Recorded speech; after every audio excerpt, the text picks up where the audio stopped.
ጤንነት ወላሂ ኒዕማ ነው።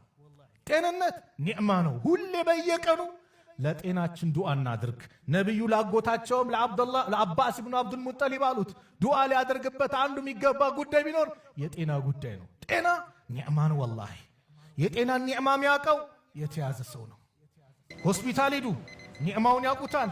ስንትና ስንት ወንድምና እህቶች አሉ ወላሂ እዚህ መድረክ ላይ ለመሳተፍ እንደኛው ዳዕዋ ለማዳመጥ የሚመኝ የሉ፣ ግን በቃ ዑዙር አላህ ይዟቸው አልጋ ላይ የቀሩ የሉ። አላህ ይፈውሳቸው፣ አላህ ይፈውሳቸው፣ አላህ ያሸራቸው።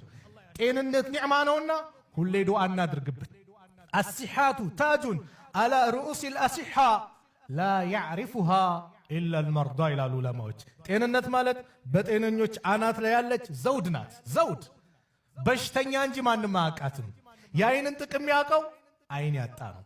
የእግርን ጥቅም የሚያውቀው እግር ያጣ ነው።